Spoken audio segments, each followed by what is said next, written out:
Hello everyone and welcome to the class of Basic Mathematics.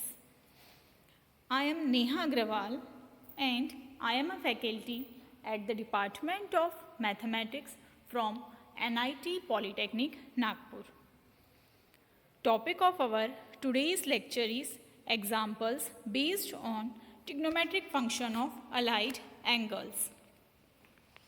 So let's see course outcomes. Apply the rules and formula of trigonometry to solve elementary engineering problems.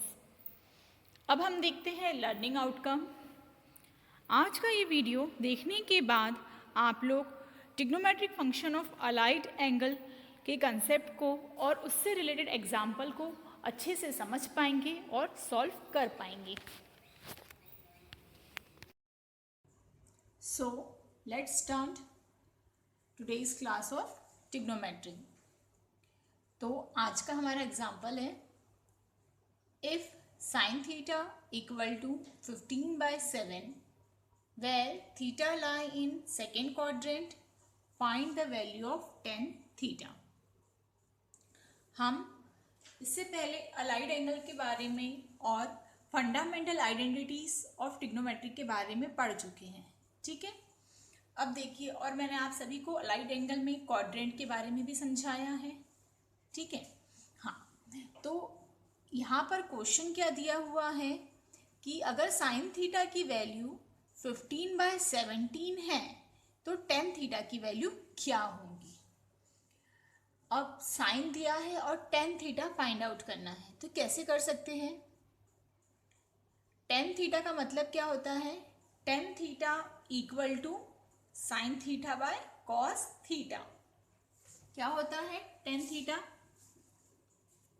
tan theta equal to sine theta by cos theta होता है इस तरह से। और हमारे पास sine theta की value पहले से है, लेकिन हमारे पास कॉस थीटा की वैल्यू है क्या, नहीं है। अगर हमें कॉस थीटा की वैल्यू मिल जाए तो हम इजीली क्या कर सकते हैं, tan थीटा की वैल्यू फाइंड आउट कर सकते हैं। ओके, तो अभी तक हमारे दो ही कंसेप्ट हुए हैं। एक हमने आइडेंटिटीज पढ़ी है, फंडामेंटल आइडेंटिटीज, और हमने पढ़ा है अलाइड एंगल। तो यहाँ पर ये कैसा है, उसकी वैल्यू है, एंगल है क्या, नहीं है। तो हम यहाँ पर अभी अलाइड एंगल का कोई फॉर्म यूज कर रहे हैं, कर पाएंगे क्या, नहीं कर पाएंगे। तो हम जाते हैं फंडामेंटल आइडेंटिटीज पर, देखते हैं उसे हम यूज कर सकते हैं क्या। यस, ऑफ कोर्स हम उसे यूज कर सकते हैं। यहाँ पर कैसे, सब में पहली वाली आइडेंटिटी जो कि हमारी क्या है, अगर आप लोग को याद होगा तो सब में इजी, भले और कोई याद रहे या ना रहे, ये फर्स्ट वाली आइडेंटिटी आप सभी को आती ही है। Using fundamental identity sine square theta plus cos square theta equal to 1 है आप सभी को याद। यस, यहाँ पर आपके पास साइन थीटा की वैल्यू है, वह हम यहाँ रख सकते हैं, उसे स्क्वायर दे देंगे, ठीक है। और उससे हम क्या कर सकते हैं, सॉल्व करके कॉस स्क्वायर थीटा फाइंड कर सकते हैं, ठीक है। या फिर क्या करिए, हमें कॉस थीटा की वैल्यू चाहिए, तो हमने कॉस स्क्वायर थीटा को लेफ्ट हैंड साइड में ही रहने दिया 1 एज इट इज़। यहाँ पर ये जो लेफ्ट हैंड साइड में साइन स्क्वायर थीटा है, उससे हम राइट हैंड साइड में लेकर आएंगे, तो यहाँ पर कोई साइन नहीं है, तो इसका मतलब क्या होता है, कौन सा साइन है, साइन स्क्वायर के सामने में प्लस का साइन। तो ये जो प्लस है राइट हैंड साइड में आकर क्या हो जाता है, ये minus sine square theta. Okay, हमें कॉस स्क्वायर थीटा चाहिए है क्या, नहीं, हमें क्या चाहिए, ओनली कॉस थीटा चाहिए है। ओके, तो cos theta equal to under root square, अगर दूसरी तरफ जाता है तो क्या हो जाता है, under root 1 minus sine square theta. इसके बाद हम यहाँ पर क्या कर देंगे, उसकी वैल्यू रख देते हैं, ठीक है। तो क्या हो जाएगा, under root 1 minus sine theta की वैल्यू क्या है 15/70, उसका हमें क्या करना है, स्क्वायर, ठीक है। इसके बाद ये जो सॉल्व करने वाला पोर्शन है, कैलकुलेशन पोर्शन, इसे आप क्या कर सकते हैं, इसे हम कैलकुलेटर से सॉल्व कर सकते हैं। तो कैलकुलेटर की हेल्प से हम इसे सॉल्व करते हैं। अंडर रूट का साइन लिखेंगे सब में पहले, उसके बाद 1 माइनस, उसके बाद हमें क्या चाहिए, ब्रैकेट, तो हमने दिया ब्रैकेट। फिर हमें न्यूमरेटर डिनोमिनेटर का टर्म चाहिए। न्यूमरेटर में 15, डिनोमिनेटर में लाने के लिए ये बटन को नीचे की तरफ प्रेस किया। डिनोमिनेटर में 17 है तो 17 ये बटन प्रेस किया। फिर ये कर्सर को साइड में लाने के लिए ये बटन को साइड से प्रेस किया। ये ब्रैकेट को यहाँ से क्लोज किया। ब्रैकेट के ऊपर हमें क्या चाहिए, स्क्वायर, तो हमने स्क्वायर की बटन दबाया। ओके, इसके बाद देखिए जैसा यहाँ लिखा है बिल्कुल वैसा ही कैलकुलेटर में टाइप हो चुका है। तो आप क्या कर देंगे, =2 की बटन प्रेस कर देंगे। तो क्या आ गया है, 8/17। तो ये अंडर रूट से बाहर है, तो ये कैसी वैल्यू रहती है, ±8/17। कैसी वैल्यू होती है ये, ±8/17। ये कंसेप्ट में भी आप सभी ने पढ़ा होगा इससे पहले भी। ओके, कैलकुलेटर में वो शो नहीं होता है, बट अंडर रूट से जब भी कोई नंबर बाहर आता है तो वो क्या हो सकता है, आइदर प्लस भी हो सकता है और माइनस भी हो सकता है।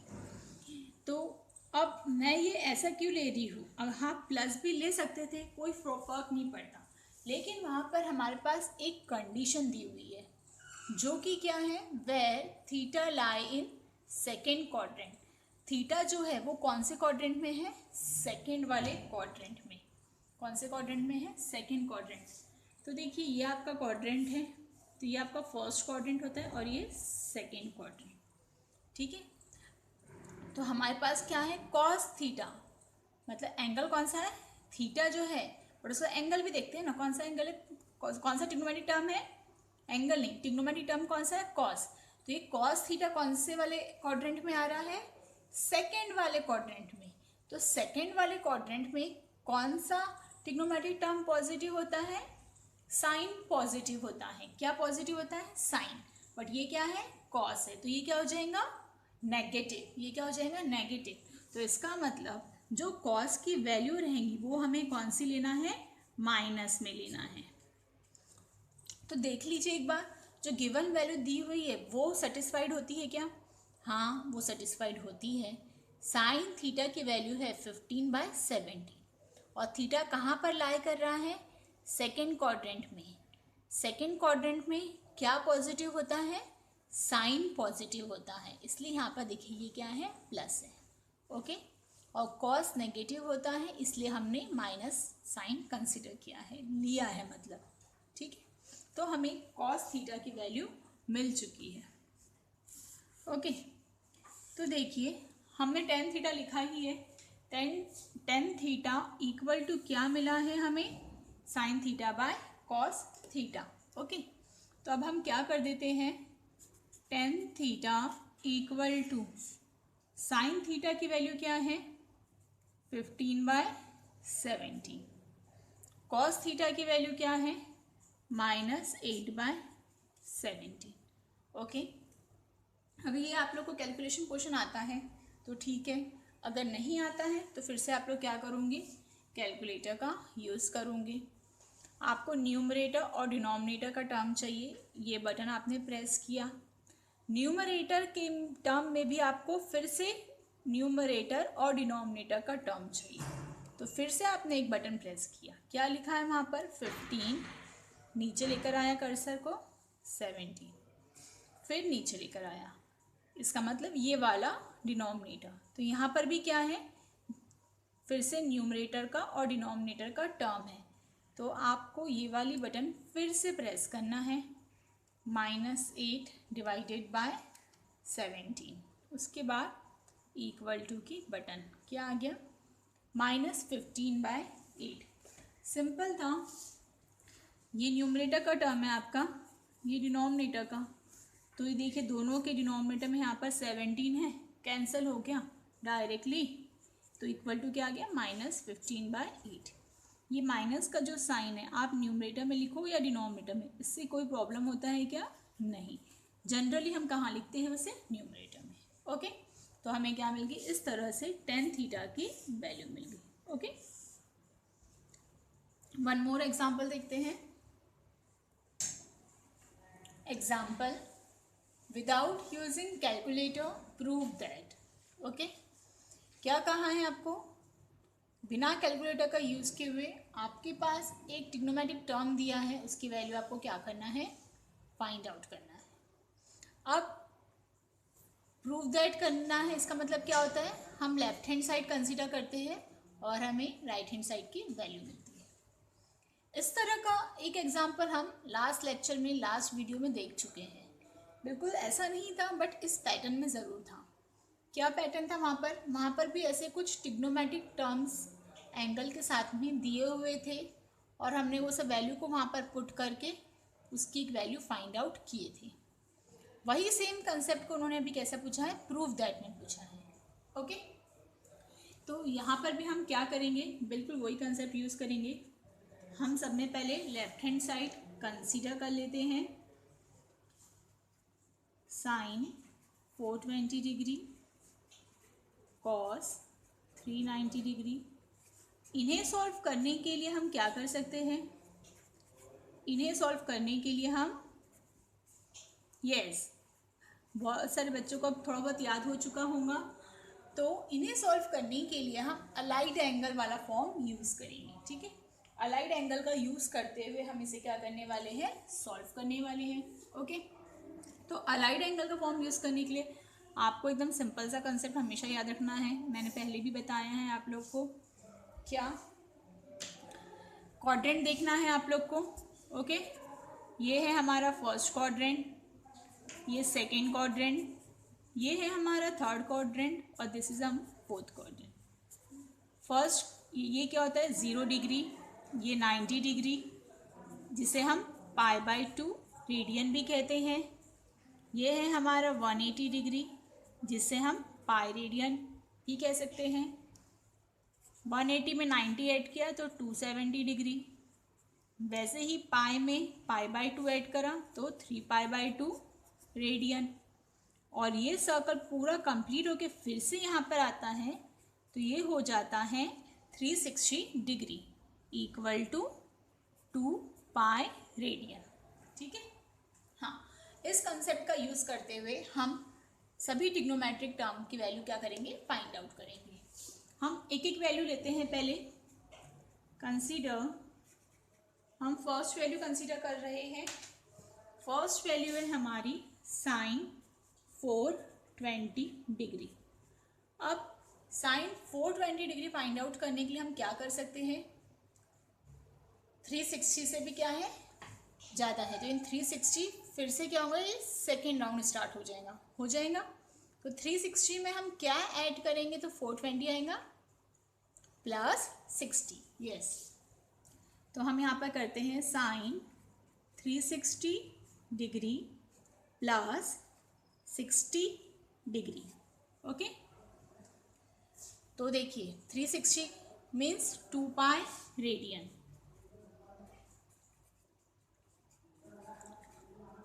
अगर पाई या 2π रहता है तो क्या होता है, जो ट्रिग्नोमेट्रिक टर्म है वही ट्रिग्नोमेट्रिक टर्म आता है। यहाँ जो एंगल है वो यहाँ पर एंगल आ जाएगा। ओके, अब चेक करेंगे हम कि कौन से क्वाड्रेंट में आ रहा है।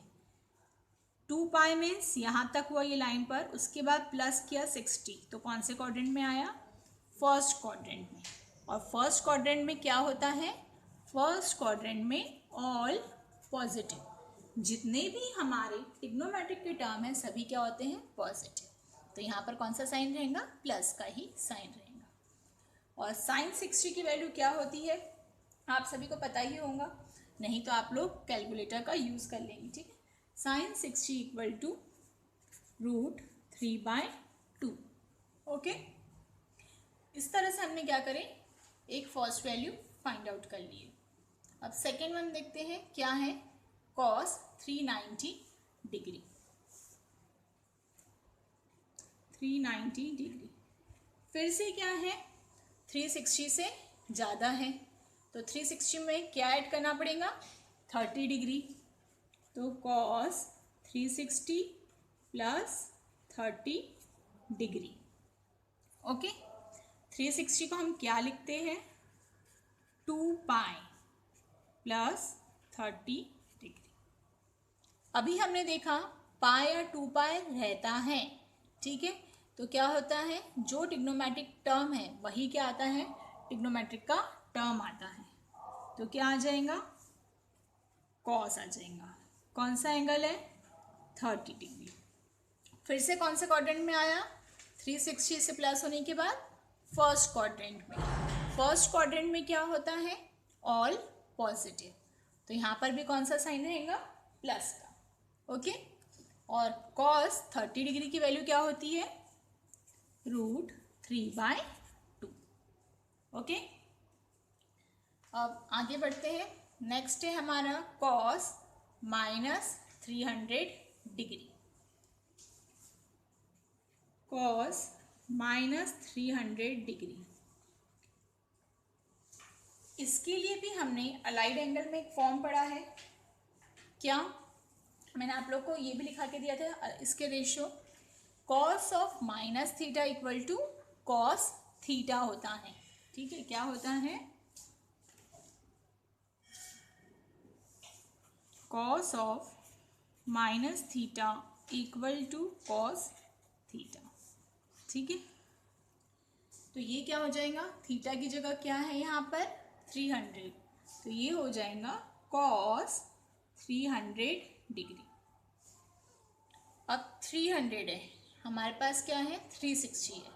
आप 360 भी कर सकते हैं या फिर 270। ठीक है, तो हम 360 का ही यूज़ करते हैं।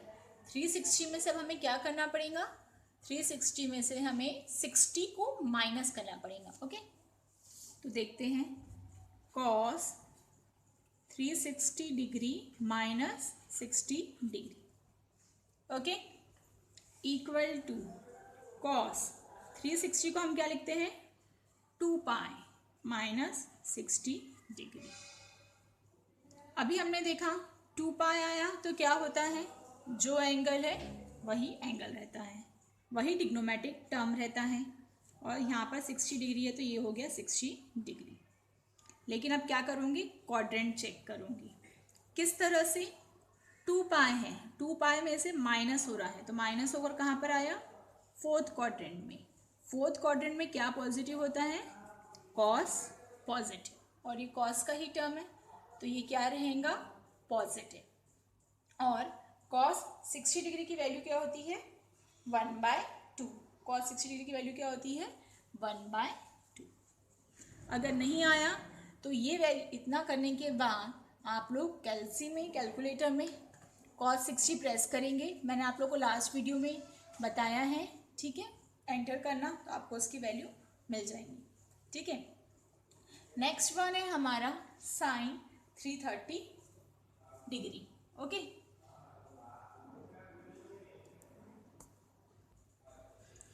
sin -330 डिग्री इक्वल टू क्या है, sine of minus theta equal to minus sine theta. ये भी हम क्या पहले पढ़ चुके हैं, sine of minus theta equal to minus sine theta.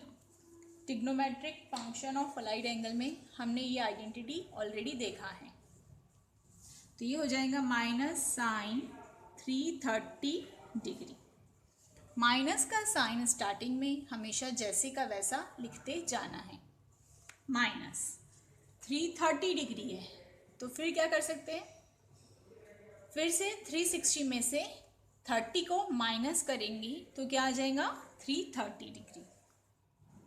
Bracket दिया यहाँ पर, साइन 360 डिग्री माइनस 30 डिग्री। 360 को हम क्या लिखते हैं, 360 को हम लिखते हैं 2 पाई माइनस 30 डिग्री। और 2 पाई रहा तो जो ट्रिग्नोमेट्रिक टर्म है वही क्या होता है, ट्रिग्नोमेट्रिक का टर्म आता है। तो हमारा टर्म आ जाएगा, तो ये माइनस का साइन जैसे का वैसा लिखेंगे हम, साइन का साइन, ठीक है। क्या एंगल है, 30 डिग्री। अब देखिए 2 पाई माइनस थीटा, उसके बाद क्वाड्रेंट चेक करना नहीं भूलेंगे, ठीक है। कौन से क्वाड्रेंट में है, 2 पाई माइनस 30, इसका मतलब कि फोर्थ क्वाड्रेंट में आया। फोर्थ क्वाड्रेंट में क्या पॉजिटिव होता है, ओनली कॉस पॉजिटिव होता है, और ये साइन है। तो यहाँ पर क्या आएगा, फिर से एक और बार माइनस का साइन आएगा, ठीक है। ये माइनस का साइन ऑलरेडी यहाँ पर था, ठीक है। अभी हमने फिर से क्या लगाया, माइनस का साइन लगाया, ओके। ये माइनस का साइन है, ओके, रेड पेन से लिख दिया मैंने। अब ये 2 बार माइनस माइनस हो गए, तो minus minus gate plus, minus minus gate plus. देखिए यहाँ पे समझने के लिए फिर से लिख देते हैं, माइनस साइन 30 डिग्री, ओके। और ये माइनस माइनस गेट प्लस हो गया, तो सिर्फ क्या आया, साइन 30 डिग्री। और साइन 30 की वैल्यू क्या होती है, 1/2, तो इक्वल टू 1/2, ठीक है। अब इसके बाद के स्टेप क्या है, हम क्या करेंगे, हमने ये जो 4 वैल्यूज़ फाइंड आउट की है, इन चारों वैल्यूज़ को हम यहाँ पर इसे हम देते हैं equation number 1, left hand side वाला जो इक्वेशन है हमारा इक्वेशन 1, उसमें पुट करेंगे, ठीक है। तो 440 की वैल्यू क्या है, √3/2। कॉस 390 की वैल्यू क्या है, √3/2। कॉस माइनस 300 की वैल्यू क्या है, 1/2। और साइन माइनस 330 की वैल्यू क्या है, 1/2, ओके। ये चारों वैल्यूज़ हम यहाँ पर रखेंगे और फिर इसे सॉल्व करेंगे। तो अब हम वैल्यूज़ रखेंगे यहाँ पर। हमारी साइन 420 डिग्री की वैल्यू आई थी √3/2, ये डॉट का मतलब मल्टीप्लिकेशन। कॉस 390 डिग्री की वैल्यू आई थी √3/2 प्लस कॉस माइनस 300 डिग्री की वैल्यू है हमारी 1/2 इंटू साइन माइनस 300 डिग्री की वैल्यू भी क्या है हमारी 1/2। अगर आपको इसे सॉल्व करना आता है तो बहुत अच्छी बात है, अगर नहीं आता है तो आप लोग क्या करेंगे, इसे सॉल्व करने के लिए कैलकुलेटर की हेल्प लेंगे, ठीक है। जैसा टर्म दिया हुआ है वैसा कि वैसा टर्म कैलकुलेटर में एंटर करिए। सबसे पहले ये बटन प्रेस किया आपने, √sin3/2, ये बटन से आपने क्या किया, वो लाइन को नीचे लेकर आया। फिर इस साइड की तरफ दबा के साइड में लेके जाएंगे, मल्टीप्लिकेशन की बटन प्रेस किया, फिर से ये बटन को प्रेस करेंगे। अब आप लोग को शायद पता ही चल गया होगा कि क्यों करते हैं हम ये बटन प्रेस, न्यूमरेटर और डिनोमिनेटर का टर्म लाने के लिए। न्यूमरेटर में फिर से रूट का साइन है, तो रूट की बटन दबाया, 3/2, साइड की तरफ दबाया, प्लस का साइन लिखा, अगेन इसे प्रेस किया, 1/2, साइड में लेकर आए, फिर से मल्टीप्लिकेशन की बटन, अगेन ये बटन दबाया, 1 लिखा न्यूमरेटर में, इसे प्रेस किया, फिर से 2 प्रेस किया, इक्वल टू क्या आ गया, 1। यही हमारा क्या है, राइट हैंड साइड है, और यही हमें क्या करना था, प्रूफ करना था, ठीक है। तो ये हमारा प्रूफ्ड हो गया, ओके। तो देखा आपने कितना इजी है, अलाइड एंगल से हम इजीली इसे सॉल्व कर सकते हैं। बट अगर ये आपको एग्जाम्पल फाइंड करके आया तो भी आप लोग उससे फाइंड आउट कर सकते हैं। अगर एग्जाम में एमसीक्यू पैटर्न में आया फाइंड आउट करने के लिए, तो आप लोग को जो अभी मैंने बताया उतनी सब स्टेप्स करना है क्या, नहीं। आप लोग क्या करोगे, डायरेक्ट कैलकुलेटर में पूरा एंटर करोगे। देखिए अब किस तरह से करना है, साइन प्रेस किया, क्या लिखा है, 420 degree, bracket complete, cos press किया, बस चेक करना कि वो डिग्री में है या नहीं। हाँ, हमारा कैल्सी डिग्री में है, 390 डिग्री, ब्रैकेट कंप्लीट, प्लस का साइन, कॉस, माइनस का साइन 300, ब्रैकेट कंप्लीट, फिर से साइन, माइनस का sine 330, bracket complete. Already degree में है वो, तो डिग्री को लिखना नहीं पड़ता है। डिग्री लिखना पड़ता है क्या? नहीं, डिग्री लिखना नहीं पड़ता है। इक्वल टू, देखिए 1 आ गया, देखा आपने, तो कैलकुलेटर में एंटर करने पर ही 1 आ गया। अगर एग्ज़ाम में अभी MCQ पैटर्न में आया तो आप लोग जैसे अभी मैं यहाँ बता रही हूँ वैसे कर सकते हैं, बट थ्योरी एग्ज़ाम में जो मैंने अभी स्टेप्स बताया वैसा करना पड़ता है कंपल्सरीली। अगर इस तरह से करूँगी तो थ्योरी एग्ज़ाम में कितने मार्क्स मिलेंगे? हाफ मार्क्स मिलेंगे। समझ में आया? हाँ, अभी सिर्फ यूज़ कर सकते हो आप लोग, ओके। बट ये स्टेप्स भी आपको अच्छे से आनी चाहिए और कंसेप्ट भी आपको समझ में आना चाहिए। कुछ एग्जांपल्स दे रही हूँ आप लोग को सॉल्व करने के लिए, तो इन्हें प्रैक्टिस करिए आप लोग दोनों ही तरीके से, कैलकुलेटर की हेल्प से भी करिए और विदाउट कैलकुलेटर भी करिए। तो ये असाइनमेंट है, ओके, ठीक है। जैसे भी बताया बिल्कुल वैसे ही करना है, दोनों तरीके से सॉल्व करिए आप लोग, okay. Our upcoming topic is trigonometric functions of compound angle. Thank you.